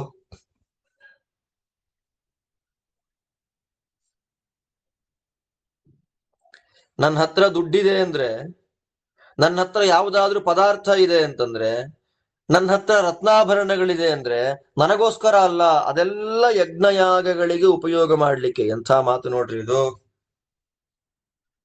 ನಮ್ಮದು ಹಂಗಲ್ಲ. ನಮ್ದು ಸಂಕಲ್ಪ ಮಾತ್ರ, ಅನುಷ್ಠಾನಕ್ಕೆ ಬರೋದಿಲ್ಲ. ಅದನ್ನ ನನ್ನಿಂದ ಶುರು ಮಾಡಿಕೊಂಡು ಇಂತಹ ಯಜ್ಞಗಳನ್ನ, ಇಂತಹ ಕರ್ಮಗಳನ್ನ, ಇಂತಹ ದಾನವನ್ನ, ಇಂತಹ ಧರ್ಮವನ್ನ, ಇಂತಹ ಕ್ಷೇತ್ರಗಳ ತೀರ್ಥಯಾತ್ರೆಯನ್ನ ಮಾಡ್ತೇನೆ, ದಕ್ಷಿಣೆ ಕೊಡ್ತೇನೆ, ದಾನ ಕೊಡ್ತೇನೆ, ಅದು ಮಾಡ್ತೇನೆ, ಇದು ಮಾಡ್ತೇನೆ ಅಂತ ಸಂಕಲ್ಪ ಮಾತ್ರ ಮಾಡೋದು ನಾವು. ಪುಣ್ಯ ಇಲ್ಲ. ಯಾಕೆ ನಾವು ಪುಣ್ಯ ಬರಲ್ಲ ಅಂದ್ರೆ ಅದನ್ನ ನಾವು ಅನುಷ್ಠಾನ ಮಾಡೋದೇ ಇಲ್ಲ. ಮಾಡಿದ್ದನ್ನು ದೇವರಿಗೆ ಅರ್ಪಣೆ ಮಾಡುವಷ್ಟು ಕರ್ಮ ಸಮಯ ನಮಗಿರೋದಿಲ್ಲ. ಕರ್ಮಗಳನ್ನ ಮಾಡಿಬಿಡ್ತೇವೆ, ಕಷ್ಟಪಟ್ಟು ಕರ್ಮಗಳನ್ನ ಮಾಡ್ತೇವೆ. ಪ್ರದಕ್ಷಿಣೆ ಮಾಡುವುದೇನು, ಅನ್ನದಾನ ಮಾಡೋದೇನು, ದೇವರ ಮುಂದೆ ದೀಪಗಳನ್ನ ಹಚ್ಚೋದೇನು, ದಕ್ಷಿಣೆಗಳನ್ನ ಕೊಡೋದೇನು, ಅದೆಲ್ಲ ಮಾಡಿ ದೇವರಿಗೆ ಸಮರ್ಪಣೆಯನ್ನ ಮಾಡಬೇಕು ಅನ್ನುವ ಭಾವ ನಮ್ಮ ಮನಸ್ಸಿಗೆ ಬರೋದಿಲ್ಲ. ಕೃಷ್ಣಾರ್ಪಣ ಅನ್ನುವ ಬುದ್ಧಿ ನಮಗದು ಬರೋದಿಲ್ಲ. ತುಂಬಾ ಕಷ್ಟ ಅದು. ಅದೊಂದು ಸತ್ಯದಲ್ಲಿ ನಿಷ್ಠೆ. ಆದ್ದರಿಂದ ಇವನಂತಾರೆ, ನನ್ನ ಹತ್ರ ರತ್ನ ಇರಬಹುದು, ಧನ ಇರಬಹುದು, ಪದಾರ್ಥಗಳಿರಬಹುದು, ನನ್ನಲ್ಲಿರುವ ಯಾವ ಪದಾರ್ಥಗಳು ನನ್ನ ಸ್ವಂತಕ್ಕಲ್ಲ, ಯಜ್ಞಕ್ಕಾಗಿ. ಇದು ನನ್ನ ಸತ್ಯನಿಷ್ಠೆ. ಇದರಿಂದ ನನಗೇನು ಪುಣ್ಯ ಇದೆ, ಆ ಪುಣ್ಯ ನೀನ್ ತಗೋ ತಾತ, ನೀನ್ ಸ್ವರ್ಗಕ್ಕೆ ಹೋಗು. ನೋಡಿ, 4 ಜನ ಮೊಮ್ಮಕ್ಕಳು ತಮ್ಮ ತಮ್ಮ ಪುಣ್ಯಗಳನ್ನ ಅಜ್ಜನಿಗೆ ಕೊಡ್ತಾ ಕೊಡ್ತಾ ಕೊಡ್ತಾ ಮಾತಾಡ್ತಾ ಇದ್ದ ಹಾಗೆ ಒಂದೊಂದೇ ಭಾಗ ಯಯಾತಿ ಭೂಮಿಯನ್ನ ಬಿಟ್ಟು ಬಿಟ್ಟು ಬಿಟ್ಟು ಬಿಟ್ಟು ಮೇಲೆ ಮೇಲೆ ಮೇಲೆ ಮೇಲೆ ಹೋಗ್ತಾ ಸ್ವರ್ಗಕ್ಕೆ ಹೋಗ್ಬಿಟ್ಟ. ಹೀಗೆ ಆ ಎಲ್ಲ 4 ಜನ ಮೊಮ್ಮಕ್ಕಳು ದೋಹಿತ್ರರು ತಮ್ಮ ಎಲ್ಲ ಪುಣ್ಯ ವಿಶೇಷಗಳನ್ನ ಸ್ವರ್ಗದಿಂದ ಬಿದ್ದ ಯಯಾತಿ ಕೊಟ್ಟು ಅವನನ್ನ ಸ್ವರ್ಗಕ್ಕೆ ವಾಪಸ್ ಪುನಃ ಕಳಿಸಿದ್ದಾರೆ. ಈ ಪ್ರಕಾರವಾಗಿ ಆ ವಸುಮನ, ಪ್ರತರ್ಧನ, ಶಿಬಿ ಮತ್ತು ಅಷ್ಟಕ, ಈ 4 ದೋಹಿತ್ರ ರಾಜವಂಶಗಳಲ್ಲಿ ಜನಿಸಿದಂತಹ ಮಹಾನುಭಾವರುಗಳು ತಮ್ಮ ದಾನ, ತಮ್ಮ ಯಜ್ಞ, ತಮ್ಮ ಸತ್ಯನಿಷ್ಠೆ, ತಮ್ಮ ಆಚಾರ, ತಮ್ಮ ಭಗವದ್ಭಕ್ತಿ, ಇದೆಲ್ಲ ಪುಣ್ಯದಿಂದ ಮಾತಾಮಹನಾಗಿರತಕ್ಕ ಯಯಾತಿ ಮಹಾರಾಜನನ್ನ, ಮಹಾಜ್ಞಾನಿಯಾದ ಯಯಾತಿ ಮಹಾರಾಜನನ್ನ ಸ್ವರ್ಗಕ್ಕೆ ಕಳಿಸಿದ್ದಾರೆ. ನಿನ್ನ ಮೊಮ್ಮಕ್ಕಳು ತಾತ, ಅವ್ರಿಗೆಲ್ಲ ಪ್ರೌಡ್ ಫೀಲ್, ಅವ್ರಿಗೆ ನಮ್ಮ ಅಜ್ಜನನ್ನ ನಾವು ಸ್ವರ್ಗಕ್ಕೆ ಕಳಿಸಿದ್ವಿ ಅಂತ ಪ್ರೌಡ್ ಫೀಲ್. ನೀನ್ ಸ್ವರ್ಗಕ್ಕೆ ಹೋಗು, ನೀನ್ ಸ್ವರ್ಗಕ್ಕೆ ಹೋಗು ಅಂತ ಬಾಯಿ ಬಿಟ್ಟು ಹೇಳ್ತಾ ಇದ್ದಾರೆ ನೋಡಿ. ಸ್ವರ್ಗಕ್ಕೆ ಹೋಗು ನೀನು. ಸರಿ, ಅವನು ಸ್ವರ್ಗಕ್ಕೆ ಹೋದ. ಮತ್ತೆ ಏನಾಯ್ತು? ಅದಕ್ಕೂ ನಾರದರು ಉಪದೇಶ ಮಾಡ್ತಿರ್ತಕ್ಕಂಥ ಕಥೆಗೂ ದುರಹಂಕಾರ ಪಡಬಾರದು ಅನ್ನೋದಕ್ಕೂ ಎಲ್ಲಿಗೇನು ಸಂಬಂಧ ಅಂದ್ರೆ ಕನ್ಕ್ಲೂಡ್ ಮಾಡ್ಬೇಕಲ್ಲ. ನಾರದರು ಹೇಳ್ತಾರೆ, ಸದ್ಭಿರಾರೋಪಿತ ಸ್ವರ್ಗಂ ಪಾರ್ಥಿವೈರ್ಭೂರಿ ದಕ್ಷಿಣೈ ಅಭ್ಯನುಜ್ಞಾಯ ದೌಹಿತ್ರಾನ್ ಯಯಾತಿರ್ದಿವಮಾಸ್ಥಿತಃ ಅಭಿವೃಷ್ಟಶ್ಚ ವರ್ಷೇಣ ನಾನಾ ಪುಷ್ಪ ಸುಗಂಧಿನ ಪರಿಶ್ವಕ್ತಶ್ಚ ಪುಣ್ಯೇನ ವಾಯುನಾ ಚ ಸುಗಂಧಿನ ಅಚಲಂ ಸ್ಥಾನಮಾರುಹ್ಯ ದೌಹಿತ್ರ ಫಲ ನಿರ್ಜಿತಂ ಕರ್ಮಭಿಸ್ವೈರುಪಚಿತೋ ಜಜ್ವಾಲ ಪರಯಾಶ್ರಿಯ ಉಪಗೀತೋಪನೃತ್ತಶ್ಚ ಗಂಧರ್ವಾಪ್ಸರಸಾಂಗಣೈಃ ಪ್ರೀತ್ಯಾ ಪ್ರತಿಗೃಹೀತಶ್ಚ ಸ್ವರ್ಗೆ ದುಂದುಭಿನಿಸ್ವನೈಃ ಅಭಿಷ್ಟುತಶ್ಚ ವಿವಿಧೈಃ ದೇವರಾಜಋಷಿಚಾರಣೈಃ ಅರ್ಚಿತಶ್ಚೋತ್ತಮಾರ್ಘೇಣ ದೇವತೈರಭಿನಂದಿತಃ ಪ್ರಾಪ್ತ ಸ್ವರ್ಗಫಲಂ ಚೈವ ತಮುವಾಚ ಪಿತಾಮಹಃ ನಿರ್ವೃತಂ ಶಾಂತಮನಸಂ ವಚೋಭಿಸ್ತರ್ಪಯನ್ನಿವ ಚತುಷ್ಪಾದಸ್ತ್ವಯಾ ಧರ್ಮಶ್ಚಿತೋ ಲೌಕ್ಯೇನ ಕರ್ಮಣ ಅಕ್ಷಯಸ್ತವ ಲೋಕೋಯಂ ಕೀರ್ತಿಶ್ಚೈವಾಕ್ಷಯಾ ದಿವಿ ಪುನಸ್ತ್ವಯ್ಯೇವ ರಾಜರ್ಷೇ ಸತ್ಕೃತೇನ ವಿಘಾತಿತಂ ಆವೃತಂ ತಮಸಾ ಚೇತಃ ಸರ್ವೇಷಾಂ ಸ್ವರ್ಗವಾಸಿನಾಂ ಯೇನ ತ್ವಾಂ ನಾಭಿಜಾನಂತಿ ತತೋ ಜ್ಞಾತ್ವಾಸಿ ಪಾತಿತಃ ಪ್ರೀತ್ಯೈವ ಚಾಸಿ ದೌಹಿತ್ರೈಃ ತಾರಿತಸ್ತ್ವಮಿಹಾಗತಃ ಸ್ಥಾನಂಚ ಪ್ರತಿಪನ್ನೋಸಿ ಕರ್ಮಣಾ ಸ್ವೇನ ನಿರ್ಜಿತಂ.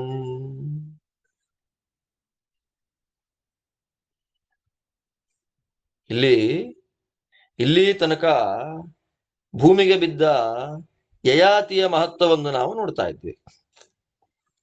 ಯಯಾತಿ ಮೇಲೆ ಹೋದ. ಮೇಲೆ ಹೋಗ್ತಾ ಇದ್ದ ಹಾಗೆ ಸಜ್ಜನರು ನೋಡಿ, ಸಜ್ಜನರು ಬರೀ ಮೊಮ್ಮಕ್ಕಳೇ ಆಗಬೇಕು ಅಂತಿಲ್ಲ, ಜ್ಞಾನಿಗಳಾದ ವ್ಯಕ್ತಿಗಳು ನೀನು ಉದ್ಧಾರ ಆಗು ಅಂತ ನಮಗೆ ಅನುಗ್ರಹವನ್ನ ಮಾಡಿಬಿಟ್ರೆ ಸಾಕು. ಜ್ಞಾನಿಗಳು ನೀವು ಉದ್ಧಾರ ಆಗು, ನಿನಗೆ ಸದ್ಗತಿ ಆಗ್ಲಿ, ಅಷ್ಟೇ. ನಿನಗೆ ಜ್ಞಾನ ಬರಲಿ, ಅದಕ್ಕೋಸ್ಕರ ಸೋತ್ತಮರ ಪರೀಕ್ಷೆಯನ್ನ ಮಾಡ್ಲಿಕ್ಕೆ ಹೋಗ್ಬಾರ್ದು.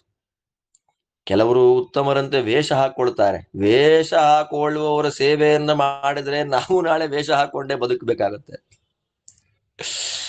ಆದ್ದರಿಂದ ಶಾಸ್ತ್ರಾಧ್ಯಯನ ಮಾಡಿದವರೆಲ್ಲ ಸಜ್ಜನರಾಗೋದಿಲ್ಲ, ಶಾಸ್ತ್ರಾಧ್ಯಯನ ಮಾಡಿದವರೆಲ್ಲ ಜ್ಞಾನಿಗಳಾಗೋದಿಲ್ಲ. ನಮ್ಮಂತ ಅಜ್ಞಾನಿಗಳು, ನಮ್ಮಂತ ದುಷ್ಟರು ಇರ್ಬೇಕಲ್ಲ ಸಮಾಜದಲ್ಲಿ. ಆದ್ದರಿಂದ ಶಾಸ್ತ್ರಾಧ್ಯಯನ ಮಾಡಿದವರೆಲ್ಲ ಸಾತ್ವಿಕರಾಗೋದಿಲ್ಲ. ನಮಗೆ ನಮ್ಮ ಪುಣ್ಯಕ್ಕೆ ಶಾಸ್ತ್ರಾಧ್ಯಯನ ಮಾಡಿದ ಸಾತ್ವಿಕರ, ಸಜ್ಜನರ, ಜ್ಞಾನಿಗಳ ಸಂಪರ್ಕ ಮಾಡಿಸು ಅಂತ ಭಗವಂತನಲ್ಲಿ ಪ್ರಾರ್ಥನೆ ಮಾಡಬೇಕು. ನಾವು ಮಾಡಬೇಕಾದ ಪ್ರಾರ್ಥನೆ ಅಷ್ಟೇ. ಅಂತಹ ಪ್ರಾರ್ಥನೆ ಎಷ್ಟು ಜೋರಾಗಿರ್ಬೇಕು ಅಂದ್ರೆ ಭಗವಂತ ತಥಾಸ್ತು ಒಂದು ಬಿಡ್ಬೇಕು ನಮಗೆ. ಅಂತಹ ಜ್ಞಾನಿಗಳ ಸಂಪರ್ಕ ನಮಗಾಗಿ ನೀವು ಉದ್ಧಾರ ಆಗ್ರಿ ಅಂತ ಮನಸ್ತುಂಬಿ ಆಶೀರ್ವಾದವನ್ನು ಮಾಡಿಬಿಟ್ರೆ ಸ್ವರ್ಗಕ್ಕೆ ಹೋಗಿಬಿಡ್ತಾರೆ. ಯಯಾತಿ ಉದಾಹರಣೆ ಅದಕ್ಕೆ. ಬೇಕಾದಷ್ಟು ದಕ್ಷಿಣೆಗಳನ್ನ ಕೊಡುವ ಸಜ್ಜನರಾದ ದೌಹಿತ್ರರ ಪುಣ್ಯದಿಂದ ಸ್ವರ್ಗಕ್ಕೆ ಹೊರಟ. ಮೊಮ್ಮಕ್ಕಳೇ ನಾನು ಹೊರಡ್ತೇನೆ ಅಂತ ಮೊಮ್ಮಕ್ಕಳಿಗೆಲ್ಲ ಹೇಳಿ ಹೊರಟ. ಅವನು ಹೋಗುವಾಗ ಪುಷ್ಪವೃಷ್ಟಿ ಆಗ್ತಾ ಇದೆ. ಸುಗಂಧ ಪೂರಿತವಾದ ನೀರಿನಿಂದ ಕೂಡಿದ ಗಾಳಿ ಅವನ ಮೇಲೆ ಬೀಸ್ತಾ ಇದೆ. ದೌಹಿತ್ರರು ಮಾಡಿದ ಪುಣ್ಯದಿಂದ ಸಂಪಾದನೆ ಮಾಡಿದ, ಯಾವತ್ತೂ ನಾಶವಾಗದೇ ಇರತಕ್ಕಂತ ಸ್ಥಾನವನ್ನ ಪಡೆದ ಯಯಾತಿ, ಯಾರೋ ಮಾಡಿದ ಪುಣ್ಯದಿಂದ, ಮೊಮ್ಮಕ್ಕಳ ಪುಣ್ಯದಿಂದ, ಮತ್ತೆ ತನ್ನ ಕರ್ಮಭಿ ಸ್ವೈಹಿ ತಾನು ಮಾಡಿದ ಪುಣ್ಯದಿಂದಲೂ ಅದ್ಭುತವಾದ ಕಾಂತಿ ಬಂತವನಿಗೆ. ಅವನು ಕೂಡುವಾಗ ನೋಡಿ, ಅವನನ್ನ ಬೀಳಿಸುವಾಗ ಅವನು ಯಾರು ಅಂತ ಗೊತ್ತಾಗ್ಲಿಲ್ಲ. ಸ್ವರ್ಗದಲ್ಲಿ ಯಯಾತಿಯ ಗುರುತೇ ಸಿಗದಂತೆ ಬೀಳಿಸ್ಬಿಟ್ರು ಕೆಳಗೆ. ವಾಪಸ್ಸು ಪುನಃ ಮೇಲೆ ಬರುವಾಗ ಗಂಧರ್ವರು ಅಪ್ಸರೆಯರು ಡ್ಯಾನ್ಸ್ ಮಾಡ್ತಾ ಇದ್ದಾರೆ, ಹಾಡ್ತಾ ಇದ್ದಾರೆ, ದುಂದುಭಿ ನಾದಗಳಾಗ್ತಾ ಇದೆ. ಬಾರಪ್ಪ ಯಯಾತಿ ಬಾರೋ ಅಂತ ದೇವಋಷಿಗಳು, ರಾಜಋಷಿಗಳು, ಸಿದ್ಧರು, ಚಾರರು ಬೇಕಾದಷ್ಟು ಸ್ತೋತ್ರಗಳನ್ನ ಮಾಡ್ತಾ, ಬೇಕಾದಷ್ಟು ಪದಾರ್ಥಗಳಿಂದ ಅವನಿಗೆ ಮರ್ಯಾದೆ ಮಾಡ್ತಾ ಪೂಜೆ ಮಾಡ್ತಾರೆ. ದೇವತೆಗಳು ಭೇಷ್ ಭಲೇ ಯಯಾತಿ ಅಂತ ಹೊಗಳ್ತಾ ಇದ್ದಾರೆ. ಈ ಪ್ರಕಾರವಾಗಿ ದೌಹಿತ್ರರು ಮಾಡಿದ ಪುಣ್ಯ ವಿಶೇಷದಿಂದ ಸ್ವರ್ಗವನ್ನ ಪಡೆದ ಯಯಾತಿ ಮಹಾರಾಜ ಆನಂದವಾಗಿ ಕೂತಿದ್ದಾಗ ಚತುರ್ಮುಖ ಬ್ರಹ್ಮದೇವರು ಯಯಾತಿ ಮಹಾರಾಜನಿಗೆ ಹೇಳ್ತಾರೆ, ಯಯಾತಿ, ಧರ್ಮ 4 ಪಾದ, 4 ಪಾದಗಳಿಂದ ಕೂಡಿದ್ದು ಧರ್ಮ. ಆ 4 ಪಾದಗಳಿಂದ ಕೂಡಿದ ಧರ್ಮವನ್ನ ನೀನು ಗೆದ್ದಿದ್ದಿ, ಸಂಪಾದನೆ ಮಾಡಿದ್ದಿ. ಆದ್ದರಿಂದ ಇನ್ನು ನಿನಗೆ ಈ ಲೋಕ ಕೆಳಗೆ ಬೀಳಿಸೋದಿಲ್ಲ. ನಿನಗೆ ಸಿಕ್ಕಿರುವ ಈ ಲೋಕ ಅಕ್ಷಯವಾಗಿದೆ ಲೋಕ. ಅಷ್ಟು ಮಾತ್ರ ಅಲ್ಲ, ನಿನ್ನ ಕೀರ್ತಿ ಕೂಡ ಅಕ್ಷಯವಾಗಿದ್ಯಪ್ಪ.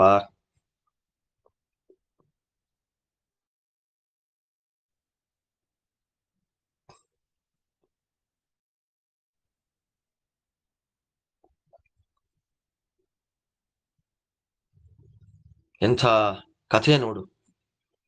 ಎಲ್ಲ ಇತ್ತು ನಿನಗೆ ಸ್ವರ್ಗದಲ್ಲಿ. ನಿನ್ನ ಹತ್ರ ಏನಿರ್ಲಿಲ್ಲ ಹೇಳು.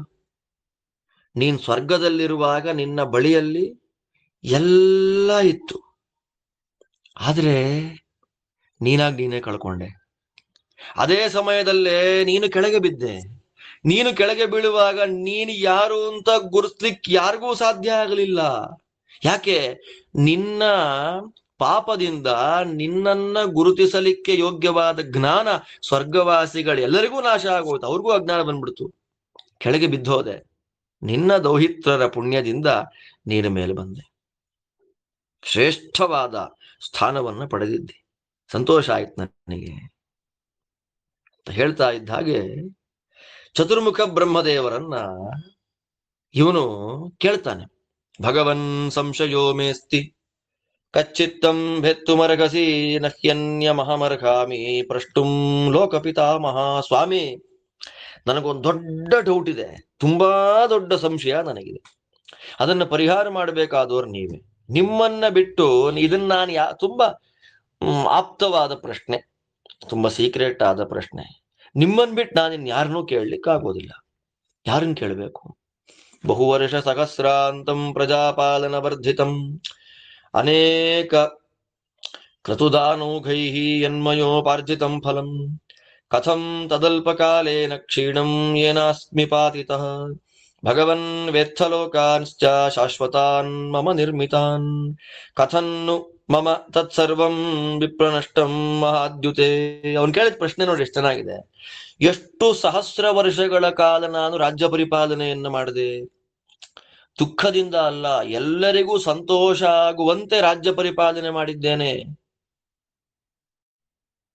ಅದರಿಂದ ತುಂಬಾ ಪುಣ್ಯ ಬಂದಿದೆ.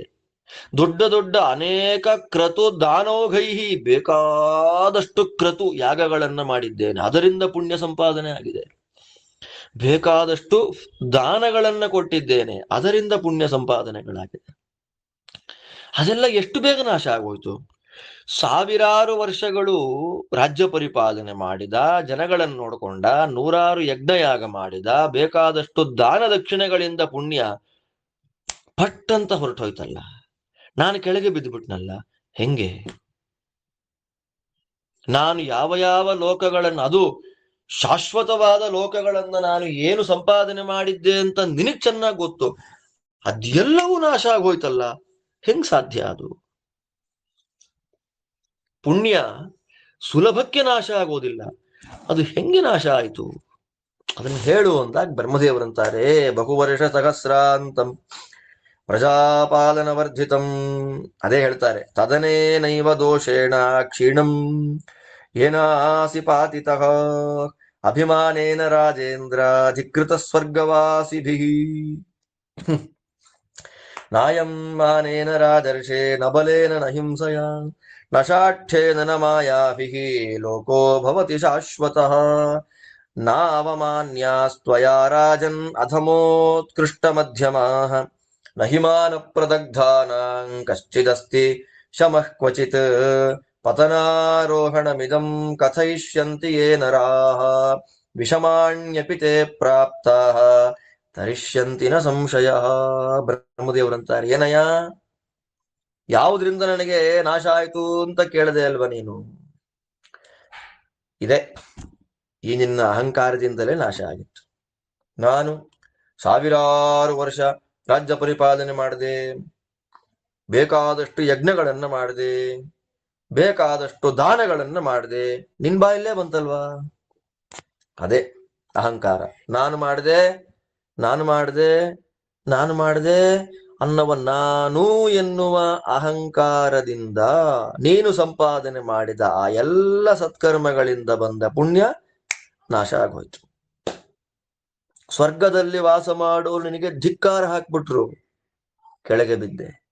ಆದ್ದರಿಂದ ಅಹಂಕಾರ, ಬಲ, ಹಿಂಸೆ ಮತ್ತೆ ಶಾಠ್ಯ, ಮೋಸ ಇದೆಲ್ಲ ಮಾಡಿ ಸತ್ಕರ್ಮಗಳನ್ನ ಮಾಡಿದ್ರೆ ಅದು ಶಾಶ್ವತವಲ್ಲ. ಎಂಥ ದೊಡ್ಡ ಉಪದೇಶ ನೋಡಿ.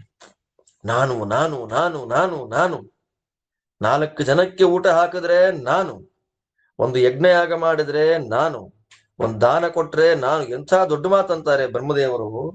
ನಾಯಂ ಮಾನೇನ, ನಾನು ಮಾಡಿದೆ ಅನ್ನೋ ಅಹಂಕಾರದಿಂದ, ನ ಬಲೇನ, ನನಗೆ ಬೇಕಾದಷ್ಟು ಬಲ ಇದೆ ಅಂತನ್ನುವ ದುರಹಂಕಾರದಿಂದ, ಅಥವಾ ಹಿಂಸೆಯ, ಬೇರೆಯವರಿಗೆ ಕೊಟ್ಟಂತಹ ಹಿಂಸೆಯಿಂದ, ಅಥವಾ ಶಾಠ್ಯತನದ, ದೇವರು ನನಗೆ ಕೊಟ್ಟಿದ್ದಾನೆ, 100 ರೂಪಾಯಿ ಕೊಡುವ ಸಾಮರ್ಥ್ಯ ನನಗಿದೆ, 25 ರೂಪಾಯಿ ಕೊಡೋದು, ಅದನ್ನ ಶಾಠ್ಯ ಅಂತ ಕರೀತಾರೆ. ಆ ಶಾಠ್ಯದಿಂದ ಮತ್ತೆ ಮಾಯ, ಮೋಸ ಮಾಡೋದ್ರಿಂದ, ಈ ಎಲ್ಲ ಕಾರಣಗಳಿಂದ ನಾವೆಷ್ಟೇ ಪುಣ್ಯ ಸಂಪಾದನೆಯನ್ನು ಮಾಡಿಕೊಂಡ್ರೂ ಕೂಡ ಆ ಪುಣ್ಯ ಶಾಶ್ವತವಾಗಿ ನಿಲ್ಲೋದಿಲ್ಲ. ಆದ್ದರಿಂದ ರಾಜ ಯಾವಾಗಲೂ ಕೂಡ ಜನಗಳಿಗೆ ಅವಮಾನವನ್ನ ಮಾಡಬಾರದು. ಯಾರ್ಯಾರಿಗೆ? ನಮಗಿಂತ ದೊಡ್ಡವರಾಗ್ಲಿ, ನಮ್ಮ ಸಮಾನರಾದಂತಹ ವ್ಯಕ್ತಿಗಳೇ ಆಗ್ಲಿ, ನಮಗಿಂತ ಹೀನರಾದಂತಹ ವ್ಯಕ್ತಿಗಳೇ ಆಗ್ಲಿ, ಅವ್ರು ಯಾರಿಗೂ ನಮ್ಮಿಂದ ನಾವು ಅವಮಾನ ಮಾಡಿಸ್ಕೊಂಡ್ರೂ ಪರವಾಗಿಲ್ಲ, ನಮ್ಮಿಂದ ಅವರಿಗೆ ಅವಮಾನ ಆಗಬಾರ್ದು. ಆದ್ದರಿಂದ ಲೋಕಗಳು ಉಳಿಯೋದು ಯಾವಾಗ ಅಂದ್ರೆ, ನಾವು ಸಂಪಾದನೆ ಮಾಡಿದ ಪುಣ್ಯ ನಮಗೆ ದಕ್ಕೋದು ಯಾವಾಗ ಅಂದ್ರೆ, ಬ್ರಹ್ಮದೇವರು ಹೇಳ್ತಾರೆ ನೋಡಿ ಇಲ್ಲಿ, ದುರಹಂಕಾರ ಬಿಟ್ಟಾಗ. ನಹಿ ಮಾನಪ್ರದಗ್ಧಾನಾಂ ಕಶ್ಚಿದಸ್ತಿ ಶಮಃ ಕ್ವಚಿತ್. ಅಹಂಕಾರದಿಂದ ಯಾರು ಸುಟ್ಟೋಗಿದ್ದಾರೆ ಅವರಿಗೆ ತಾವು ಸಂಪಾದನೆ ಮಾಡಿದ್ದು ಯಾವುದು ಉಳಿಯಲ್ಲ.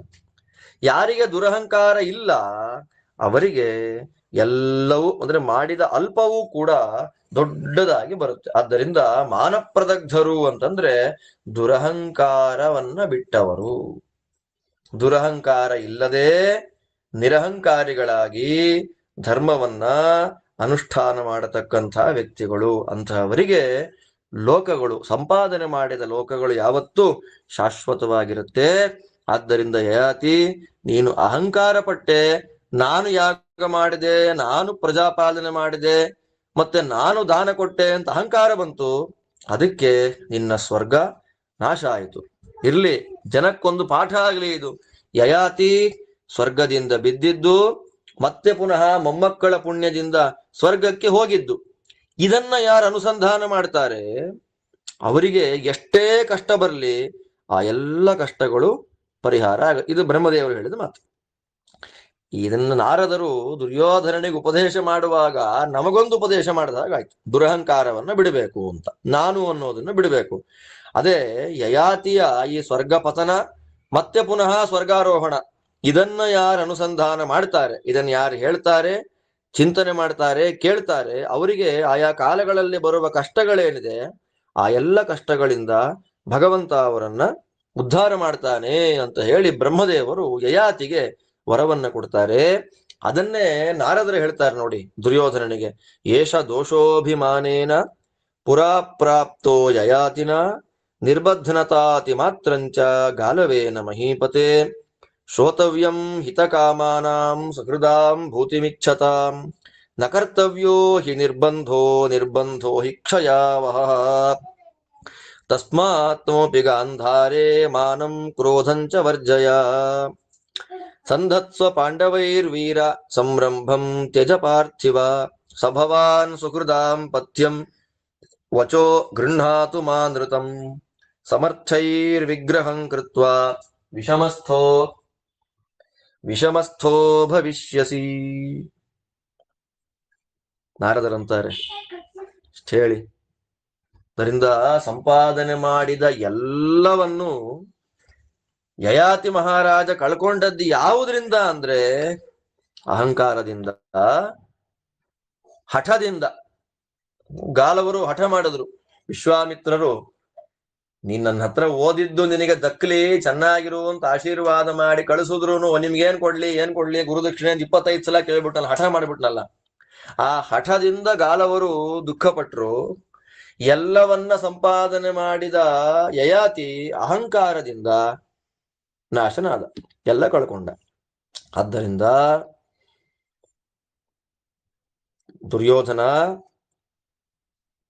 ನಮಗೊಳ್ಳೇದಾಗ್ಲಿ, ನಾವು ಚೆನ್ನಾಗಿರ್ಲಿ ಅಂತ ಅಪೇಕ್ಷೆ ಪಡತಕ್ಕಂಥ ವ್ಯಕ್ತಿಗಳ ಹೇಳ್ತ ಸುಹೃದಾಂ ಸ್ನೇಹಿತರ ಒಳ್ಳೆ ಮಾತನ್ನ ಕೇಳಬೇಕಪ್ಪ, ಹಠ ಮಾಡಬಾರ್ದು. ನ ಕರ್ತವ್ಯೋ ಹಿ ನಿರ್ಬಂಧ, ಹಠ ಮಾಡ್ಲಿಕ್ಕೆ ಹೋಗ್ಬಾರ್ದಪ್ಪ. ಹಠ ಮಾಡೋದ್ರಿಂದ ಏನಾಗತ್ತೆ? ಎಲ್ಲ ನಾಶ ಆಗತ್ತೆ. ಆದ್ದರಿಂದ ಗಾಂಧಾರಿಯ ಮಗನೇ, ನೀನೀಗ ಅಹಂಕಾರ ಬಿಡು, ಅಹಂಕಾರ ಬಿಟ್ಟು ಬಿಡು, ಕೋಪ ಬಿಡು, ಕ್ರೋಧಂಚ ವರ್ಜಯ. ಮಹಾವೀರರಾದ ಪಾಂಡವರ ಜೊತೆ ಸಂಧಿ ಮಾಡ್ಕೋ, ಕೋಪ ಬಿಡು, ಸಂಭ್ರಮ, ಸಿಟ್ಟು ಬಿಡು, ಒಳ್ಳೇದಾಗತ್ತೆ. ನಿನಗೋಸ್ಕರವಾಗಿ ಇಲ್ಲಿ ಬಂದು ನೀನ್ ಚೆನ್ನಾಗಿರ್ಲಿ ಅಂತ ಇಷ್ಟು ದೂರ ಬಂದು ಮಾತಾಡ್ತಾ ಇರ್ತಕ್ಕ ದೊಡ್ಡವರ, ಒಳ್ಳೆಯವರ, ಸಾತ್ವಿಕರ, ಸಜ್ಜನರ ಮಾತನ್ನ ಕೇಳು. ಯಾರ್ದೋ ನಿನ್ನನ್ನೂ ಹಾಳು ಮಾಡಿ ಅವರೂ ಹಾಳಾಗುವ ಮೋಸದ ಮಾತುಗಳನ್ನ ಕೇಳಬೇಡ. ನಮಗಿಂತ ಸಮರ್ಥೈರ್ವಿಗ್ರಹಂ ಕೃತ್ವ, ನಮಗಿಂತ ಮಹಾಸಮರ್ಥರಾದ, ನಮಗಿಂತ ಮಹಾಬಲಶಾಲಿಗಳಾದ ವ್ಯಕ್ತಿಗಳ ಜೊತೆಯಲ್ಲಿ ವಿರೋಧ ಮಾಡಿಕೊಂಡ್ರೆ, ವಿಗ್ರಹ ಗಲಾಟೆ ಮಾಡಿದ್ರೆ ಹಾಳಾಗೋದು ನಾವೇ. ಆದ್ದರಿಂದ ದದಾತಿ ಯತ್ ಪಾರ್ಥಿವ ಯತ್ ಕರೋತಿ ಯದ್ವಾ ತಪಸ್ತಪ್ಯತಿ ಯಜ್ಜುಹೋತಿ ನ ತಸ್ಯ ನಾಶೋಸ್ತಿ ನ ಚಾಪಕರ್ಷಃ ನಾನ್ಯಸ್ತದಶ್ನಾತಿ ಸಯೇವ ಕರ್ತ. ಎಂಥ ದೊಡ್ಡ ಮಾತು! ನಾರದರು ಉಪದೇಶ ಮಾಡಿದ ಮಾತು ನೋಡಿ. ನಾನು ದಾನ ಕೊಟ್ಟೆ, ನಾನು ಯಜ್ಞ ಮಾಡಿದೆ, ಧರ್ಮ ಕ್ಷರತಿ ಕೀರ್ತನಾತ್. ನಾವು ಮಾಡಿದ ಪುಣ್ಯ ನಾಶ ಆಗೋದು ಯಾವಾಗ ಅಂದಾಗ, ಹೇಳಿದಾಗ. ಕಷ್ಟಪಟ್ಟು ಸಂಪಾದನೆ ಮಾಡಿಕೊಂಡ ಧರ್ಮ ನಾಶ ಆಗೋದು ಯಾವಾಗ? ನಾನು ಮಾಡಿದೆ ಅಂತ ಹೇಳಿಕೊಂಡು ತಿರುಗಿದಾಗ ಧರ್ಮ ನಾಶ ಆಗತ್ತೆ. ದಾನ ಮಾಡಿದ ಪುಣ್ಯ, ಸತ್ಕರ್ಮಗಳನ್ನ ಮಾಡಿದ ಪುಣ್ಯ, ತಪಸ್ಸು ಮಾಡಿದ ಪುಣ್ಯ, ತಪಸ್ಸು ಅಂದ್ರೆ ಉಪವಾಸಾದಿ ವ್ರತಗಳು, ತೀರ್ಥಯಾತ್ರೆಗಳನ್ನ ಮಾಡಿದ ಪುಣ್ಯ, ಹೋಮ ಹವನಗಳನ್ನ ಮಾಡಿದ ಪುಣ್ಯ ಯಾವತ್ತೂ ನಾಶ ಆಗಲ್ಲ. ಯಾವತ್ತೂ ಅಯ್ಯಯ್ಯೋ ಕಡಿಮೆ ಆಗೋಯ್ತಾ 1% ಅಂದ್ರೆ ನ ಚಾಪಕರ್ಷಃ, ಅದು ಕಡಿಮೆ ಆಗಲ್ಲ. ಎಂಥ ನೋಡಿ, ನಾರದ ಹೇಳಿದ ಮಾತು ಹೇಳ್ಕೊಂಡು ತಿರುಗಾಡಬೇಡಿ. ನಮ್ಗೆ ಹೇಳೋದು ಮಾಡ್ರಿ, ಶ್ರೀ ವಿಷ್ಣು ಪ್ರೇರಣೆಯ ಶ್ರೀ ವಿಷ್ಣು ಪ್ರೀತ್ಯರ್ಥಂ ಅನ್ನುವ ಸಂಕಲ್ಪದಿಂದ ಮಾಡ್ರಿ. ಮಾಡಿದ್ದನ್ನು ಹೇಳ್ಬೇಡಿ. ಯಾಕೆ? ನೀವು ಮಾಡಿದ್ದನ್ನ ನೀವೇ ತಿನ್ಬೇಕು. ಒಂದು ಸ್ವಲ್ಪವೂ ಕಡಿಮೆ ಆಗಲ್ಲ, ಬೇರೆಯವರು ಕಿತ್ಕೊಳ್ಳಲ್ಲ, ಅದನ್ನ ನಾಶ ಆಗಲ್ಲ. ನೀವು ಮಾಡಿದ ಪುಣ್ಯದಿಂದ ಪಕ್ಕದವನಿಗೆ ಭೋಗ ಇಲ್ಲ. ನೀವು ಮಾಡಿದ ಸತ್ಕರ್ಮಗಳನ್ನ ಬೇರೆಯವರು ಕಿತ್ತುಕೊಳ್ಳಲ್ಲ. ಅದರಿಂದ ನಾವು ಮಾಡಿದ್ದೆಲ್ಲವೂ ನಮ್ಮಲ್ಲೇ ಉಳಿಯತ್ತೆ. ಆದ್ದರಿಂದ ಬೇರೆಯವರಿಗೆ ಕಿತ್ಕೊಳ್ಳಿಕ್ಕಾಗೋದಿಲ್ಲ, ಅದು ನಾಶ ಆಗಲ್ಲ, ಕಡಿಮೆನೂ ಆಗಲ್ಲ. ಆದ್ದರಿಂದ ಮಾಡಿ ಕೃಷ್ಣನಿಗೆ ಬಿಟ್ಟು ಸುಮ್ಮನಾಗಿ, ಮಾಡಿದ್ದನ್ನ ಹೇಳಿ ತಿರುಗಾಡಿಕೊಂಡು ಕಡಿಮೆ ಮಾಡಿಕೊಂಡು ನಾಶ ಮಾಡಿಕೊಳ್ಬೇಡಿ.